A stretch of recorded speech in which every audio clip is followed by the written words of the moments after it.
수지는 겁에 질려 정은의 뒤로 숨었다. 태준에게 벌어진 일은 끔찍했지만 사실 정은으로서는 안도하는 마음이 전혀 없진 않았다. 이로써 주인의 뜻은 분명해졌다. 번식은 원하지 않는다. 최소한의 질서가 유지될 것이다. 처벌은 상상을 초월하게 강력할 것이다. 그런데 주인의 그런 뜻은 남자에게만 적용되는 것일까? 그렇지 않을 것이다. 정은은 방을 둘러보았다. 중성화를 당한 강제와 태준의 정신은 빠르게 붕괴해가고 있었다. 강제는 더 이상 문으로 돌진하지 않았고 태준은 자신을 이곳으로 이끈 모든 것을 후회, 저주하고 있었다. 태준씨, 그 분노와 좌절은 곧 체념과 우울로 바뀌어요. 정은은 그 과정을 잘 알고 있었다. 마음이라는 세계에 짙은 먹구름과 안개가 끼는 거예요. 그리고 그 먹구름과 안개는 영원히 거치지 않을 것만 같죠. 그런데 정은은 태준의 처지를 동정하면서도 마음속 깊은 곳에서 어떤 새로운 힘이 밀고 올라오는 기미를 느끼고 있었다.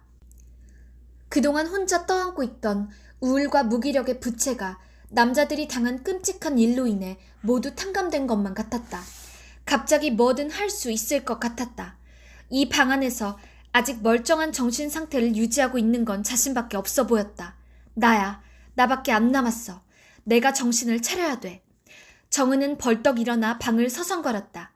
문득 오랫동안 관심을 가지지 않았던 게 하나 보였다. 그들이 들어온 철문이었다. 숙제를 시작한 이래로 강제는 문에 관심이 없었다. 정은은 문을 향해 걸어갔다. 문 중앙은 그동안 강제가 온 힘을 다해 여러 번 부딪힌 흔적으로 움푹 들어가 있었다. 이 문만 열면 되는데. 정은이 두 손을 철문에 대고 말했다. 언니, 괜히 힘 빼지 말아요. 이리 와서 숙제해요, 우리. 정은은 고개를 저으며 손잡이를 잡았다. 그냥 딱 이렇게 열고 나가면 될 것 같은 문인데. 아무 기대 없이 그녀는 손잡이를 돌려보았다. 돌아가는데? 가볍게 힘을 주어 밀자 육중한 철문이 거짓말처럼 스르르 열렸다. 열린 거야? 열린 거야? 기도하던 자세로 앉아있던 수진이 벌떡 일어나며 외쳤다. 강제가 달려갔고 쓰러져 있던 태준도 몸을 일으켜 그 뒤를 따랐다. 문 밖은 어두운 복도였고 복도 끝에는 또 다른 문이 있었다. 봐, 강제씨. 우리 기도에 응답이 있었어. 내가 그랬잖아. 충분히 숙제하면 철문은 저절로 열릴 거라고. 수진의 목소리는 한껏 들떠 있었다. 한꺼번에 달려나가라는 것을 강제가 제지했다. 내가 먼저 가서 저 문을 열어볼게요. 괜찮으면 그때 모두 달려나와요. 수진이 강제의 등을 밀었다. 어서 가봐요. 혼자 나가버리면 안 돼요. 강제가 조심조심 걸어가 복도 끝에 문을 열었다. 여기도 열리는데? 수진과 정은이 먼저 뛰고 태준이 뒤를 따랐다. 그들이 지내왔던 베이커가 221번지 비오의 철문이 등 뒤에서 천천히 닫혔지만 아무도 그걸 의식하지 못했다. 그들은 강제가 열어젖힌 새로운 문으로 달려갔다. 그러나 문 너머의 광경은 그들의 기대와 크게 달랐다. 여기도 그냥 또 다른 방이네. 태준이 다리에 힘이 빠지는 듯 벽을 짚었다. 정은이 손가락으로 벽에 걸린 방의 테마를 가리켰다. 연쇄살인범의 지하 감옥. 방은 그들이 떠나온 셜록 홈스의 방보다 훨씬 어둡고 음산했다. 침대 대신에 딱딱한 고문대가 있었으며 샹들리에 대신 차가운 형광등 하나가 홀로 빛나고 있었다. 한쪽엔 철창이 있었고 쇠사슬이 철창에서부터 아래로 늘어뜨려져 있었다. 차라리 아까 거기가 나았던 것 같아. 수진이 돌아서서 문을 열려고 했지만 철문은 이미 잠긴 후였고 꼼짝도 하지 않았다. 수진은 목욕탕의 때밀이판같이 생긴 고문대 위에 몸을 뉘었고 정은은 눈을 감은 채 바닥에 웅크리고 앉아 허공을 건반 삼아 피아노 치는 신용을 했다. 피아노 치고 싶다. 그 거지 같은 피아노가 그리울 줄이야. 강제는 애꿎은 철문에다 발길질을 하고 있었다. 쾅쾅쾅. 태준은 캐비닛에서 시리얼 봉지를 찾아내 우걱우걱 씹어먹었다. 이제 단식 끝난 거냐고 아무도 묻지 않았다. 수지는 다시 숙제와 통성기도를 시작했고 강제는 지난번 같은 기적이 일어날지도 모른다며 1시간에 한 번씩 문 손잡이를 돌려보았다. 정은은 걸스카우트 시절에 배운 모스부호를 이용해 조난신호를 보낸다며 벽을 두들겨댔다. 만약 여기서 영원히 못 나간다면 어떻게 될까요? 태준의 물음에 정은은 대답하고 싶지 않다는 듯 눈을 감았다. 태주는 손가락으로 바닥에 의미 없는 도형들을 그리며 말을 이었다. 정은 씨, 난 언제나 현재가 내 인생에서 제일 힘든 시기라고 생각했거든요. 여기만 지나가자. 그럼 나아질 거야. 그런데 늘 더 나빠졌던 것 같아요. 돌이켜보면 나이가 어릴수록 더 행복했어요. 그럼 지금 이 순간도 최악이 아닐 수 있다는 거잖아요. 지금이 그래도 앞으로 내가 살아갈 인생에서는 가장 젊고 제일 괜찮은 순간일 수 있다는 건데 우리 모두 여기서 늙어가다가는 언젠가 이런 말을 하게 될지도 몰라요. 처음 들어왔던 때가 그래도 좋았어. 그땐 젊었고 희망도 있었다. 정은은 눈을 떴다. 고등학교 때 담임이 만날 우리가 헛되이 보낸 오늘은 어제 죽은이가 그토록 원했던 내일이다 같은 헛소리를 칠판에 적어놓곤 했어요. 그 시절 노트에 보니까 내가 이렇게 적어놨더라고요. 그토록 원했던 내일도 막상 오면 헛되이 보낸 어제보다 나을 게 없다는 걸 알게 된다. 너무 비관적인가요? 현실적인 거죠. 전 왜 여기서 나가려고 그렇게 발버둥을 쳤을까요? 나간다고 더 나아질 삶도 없는데. 태준이 무릎에 얼굴을 파묻으며 중얼거렸다. 이 무시무시한 방을 어찌어찌 벗어나도 겨우 냥이들이 굶어 죽어 있는 원룸으로나 돌아가겠죠. 태준은 울먹거리기 시작했다. 아니, 난 이미 죽어 있는 것 같아요. 좀비가 꿈을 꾼다면 아마 이런 꿈을 꿀 것 같아요. 자기가 죽은 걸 모르니까 그렇게 돌아다니겠죠. 이런 상황에서도 인간은 삶의 의미 같은 걸 찾을 수 있을까요? 정은은 고개를 저었다. 불안은 영혼을 먹어치운다는 아랍 속담이 있더라고요. 몇 년 전 엄마가 수술을 받게 됐어요. 우리 가족은 엄마와 나뿐이거든요. 병원 대기실에서 수술이 끝나기를 기다렸어요. 5시간이면 끝난다는 수술이 10시간이 돼도 안 끝나는 거예요. 혹시 읽을까 싶어 책을 가져갔는데 펴보지도 못했어요. 보니까 대기실 사람들이 다 그래요. 모두 YTN 뉴스만 보고 있는 거예요. 본 걸 또 보고 또 보고. 그게 할 수 있는 일의 전부였어요. 정말 이게 영원이면 어쩌죠? 다음 생을 기약해야죠. 그것은 정은의 오랜 말버릇이었다. 친구들이 보자고 하는 영화가 취향이 아니면 미안, 난 다음 생에 볼게 라고 말하곤 했다. 누군가 그녀에게 하기 싫은 일을 재촉하면 이번 생은 틀렸어요. 다음 생에 해볼게요 라고 응수했고 그러면 대부분 두 손 다 들었다는 표정으로 나가떨어지곤 했다. 그런데 습관처럼 사용하던 이 말에서 정은은 문득 탈출의 힌트가 떠올랐다. 그녀는 태준을 데리고 수진과 강제 쪽으로 갔다. 둘은 속죄의 기도를 멈췄다. 정은이 목소리를 최대한 낮춰 속삭였다. 시체가 되는 거예요. 모두들 눈을 동그랗게 뜨고 서로를 바라보았다. 뜻을 알아차린 수진이 눈을 가늘게 뜨고 말했다. 아, 로미오와 줄리엣. 과에서 공연한 적 있어요.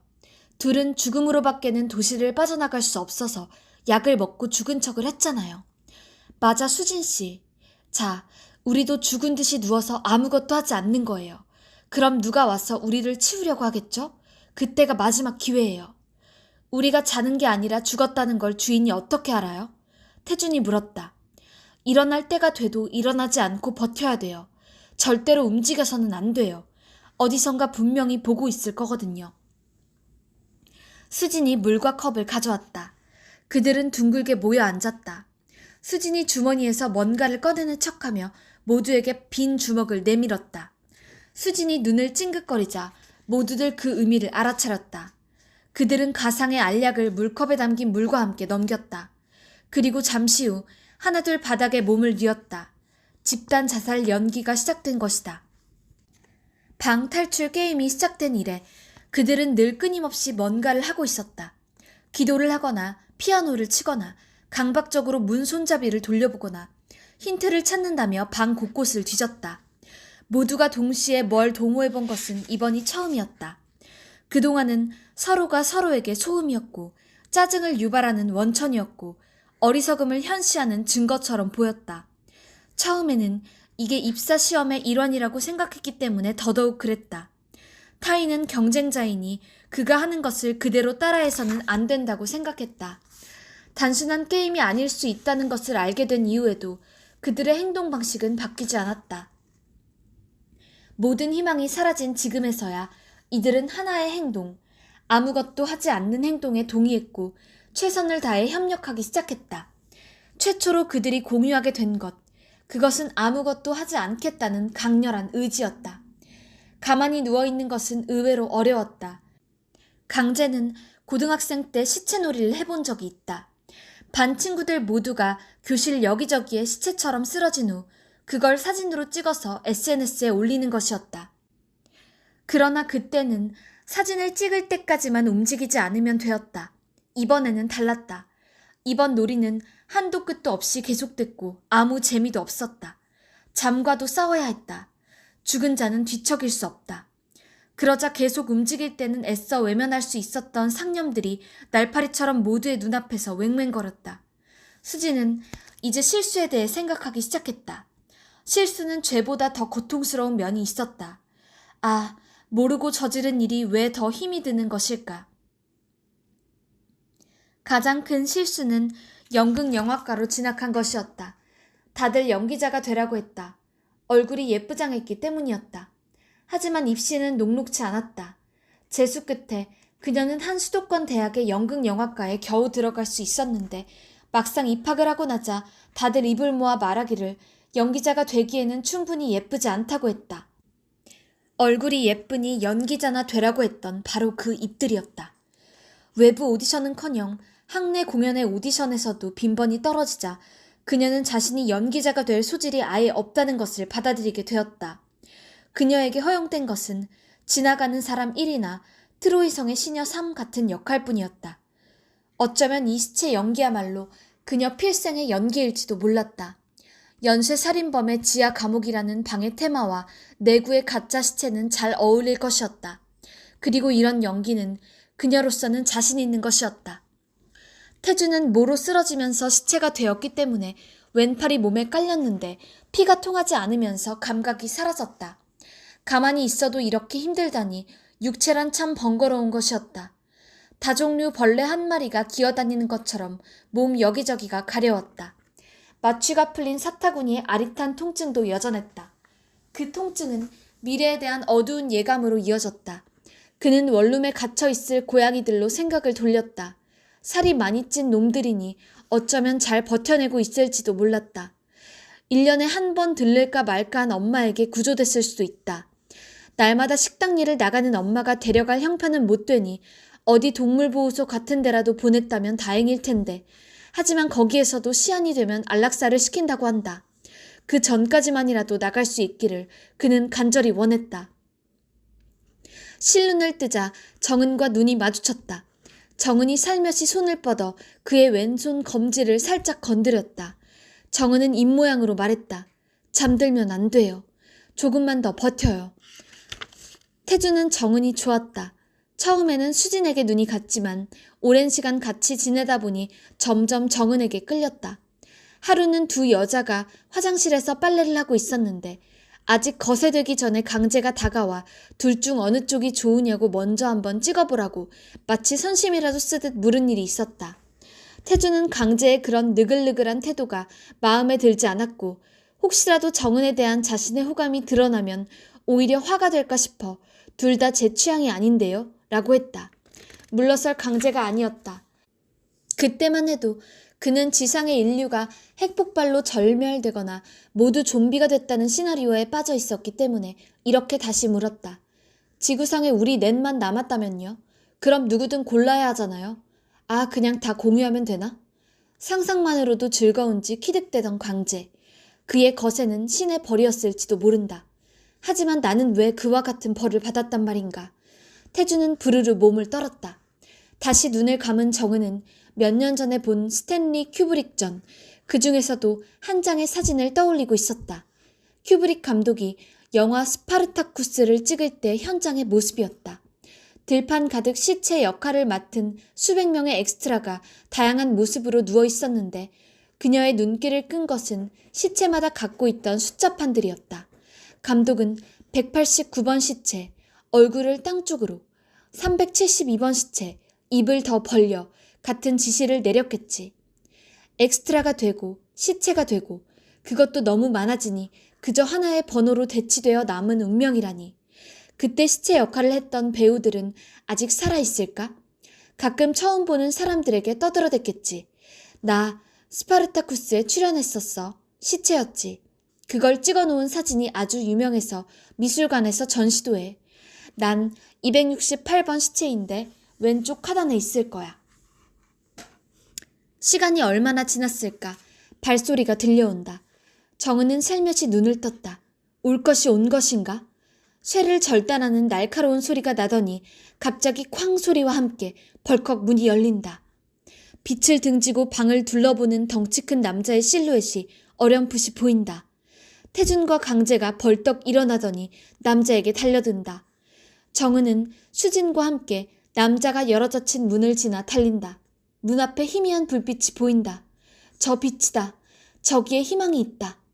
우리를 지상으로 올려보내줄 엘리베이터가 있는 것이다. 그러나 그 불빛들이 움직인다. 갑자기 누군가 그녀를 등 뒤에서 껴안는다. 버둥대는 정은에게 그들이 말한다. 경찰이라고. 아, 살았구나. 정은은 안도한다. 우리 어떻게 찾으셨어요? 경찰관은 동네 고양이들한테 고맙다고 하라고 말한다. 길냥이들이 살해당한다는 신고가 계속돼 탐문을 하던 중에 넷을 찾아냈다고 말한다. 아, 길냥이들의 희생으로 우리가 살았구나. 냥이들아, 지켜주지 못해 미안해. 그리고 고마워. 태준이 정은에게 고양이들이 죽어있을 원룸으로 혼자 돌아가기 무섭다고 말한다. 정은은 그와 함께 가주기로 한다. 원룸의 문을 열자 고양이들이 있다. 비쩍 마르기는 했지만 둘 다 살아있다. 아, 다행이다. 정말 다행이다. 태준이 두 마리를 양팔로 끌어안고 기뻐한다. 그런데 나오면서 보니 그는 원룸이 아니라 종이상자 속에서 잠들어 있고 그의 고양이들이 상자 밖에서 안을 내려다보고 있었다. 어느새 정은은 고시원에 와 있다. 총무가 그녀의 짐들이 모두 창고로 치워졌다는 말을 한다. 그녀는 아무래도 상관없다고 말한다. 다만 내일 모든 걸 정리하고 떠날 테니 하루만 재워줄 수 있냐고 묻는다. 총무가 못마땅한 얼굴로 열쇠를 준다. 침대에 걸터 앉으려는데 갑자기 문이 확 열리면서 도널드 트럼프와 강호동이 요란한 팡파르와 함께 등장한다. 이 좁은 고시원 방에 저런 거구들이 들어올 수 있다니 이상하다. 강호동은 박수를 치며 말했다. 이정은 씨, 진심으로 축하드립니다. 이 어려운 방 탈출 미션 성공적으로 클리어하셨습니다. 이정은 씨는 이제 세계적인 대기업의 정규직으로 특채되었습니다. 구석을 보니 강재와 수진이 무릎을 꿇고 기도를 하고 있다. 둘은 천천히 일어나 실망한 얼굴로 도널드 트럼프에게로 걸어간다. 도널드 트럼프는 그들이 다가오자 You are fired 라고 외치면서 허리춤에서 권총을 뽑아 처형이라도 하듯 그들 둘의 머리를 차례로 쏘았다. 탕! 탕! 탕! 방청객들이 신나게 환호한다. 정은도 하는 수 없이 박수를 쳐야만 했다. 그게 쇼의 룰이라면 어쩔 수 없지 않은가. 강호동이 다가와 인터뷰를 한다. 이정은 씨, 어떻게 그 어려운 미션을 통과할 수 있었습니까? 그녀는 더듬거리며 말했다. 단지 운이 좋았다고 생각합니다. 강호동이 호탕하게 웃으며 말한다. 우와, 겸손하기까지 하시네요. 운이 좋았다. 운이 좋았다. 운이 좋았다. 정말 겸손하시군요. 정말 겸손해요. 정말 겸손하십니다. 그런데 운 말고 뭐 더 없을까요? 성공의 비결이나 좌우명 같은 거요. 왕년의 천하장사는 거친 숨결이 느껴질 정도로 얼굴을 들이댄다. 그녀는 무슨 말이든 해야 한다는 강한 압박을 느낀다. 긍정의 힘이 아닐까 싶어요. 막상 뱉고 보니 긍정의 심리학을 잘못 말한 것 같아 불안하다. 그녀는 서둘러 덧붙였다. 우리가 헛되이 보낸 오늘은 어제 죽은 이가 그토록 원했던 내일이다. 정말 멋진 말입니다. 역시 대단하십니다. 강호동의 칭찬에 객석은 열렬히 환호한다. 어떤 방청객은 일어나서 발을 구르기까지 한다. 아, 저러면 안 될 텐데. 층간 소음으로 아래층에서 항의할 텐데. 라고 생각하다가 그녀는 이 길고 어지러운 꿈에서 빠져나와 현실로 돌아왔다. 가장 먼저 깨어난 것은 후각이었다. 타인의 맹렬한 악취가 다시금 생생히 코를 찔렀다. 그녀는 눈을 떴다. 잠들어 있는 셋은 처음 시체 연기를 시작할 때와는 모두 자세가 달라져 있었다. 연기는 실패였다. 모두 잠들고 만 것이다. 희망은 또다시 사라졌다. 정은은 다른 사람들이 깨어나기 전에 자신을 가둔 존재에게 한 번쯤 신호를 보내고 싶었다. 그녀는 조용히 오른손 가운데 손가락을 들어 하늘로 쳐들었다. 신인지 집사인지 주인인지 모를 존재여, 이 여신아 먹어라. 잠시 후 태준이 눈을 떴다. 놀라움, 실망, 좌절 같은 감정이 차례로 그의 눈에 떠올랐다. 정은은 눈을 찡긋하며 그에게 윙크를 했다. 연쇄 살인범의 지하 감옥으로 돌아온 것을 환영해. 이 지루하고 재미없고 으스스한 방탈출 게임은 아직 끝나지 않았어. 아무래도 우리에겐 종료의 권한이 없는 것 같아. 다음은 강제였다. 그는 멍하니 한참을 누워있다가 술에 취한 듯 비틀거리며 일어났다. 잠시 호흡을 가다듬고는 철문을 향해 달려가 몸을 부딪히기 시작했다. 쾅, 쾅, 쾅. 이 요란한 소음에 마지막으로 수진이 눈을 떴다. 모든 것을 확인한 그녀는 조용히 흐느끼기 시작했다. 정은은 그녀를 다독이고 태주는 다시 서성이고 강제는 철문으로 돌진하고. 그렇게 그들의 일상이 다시 시작되었다.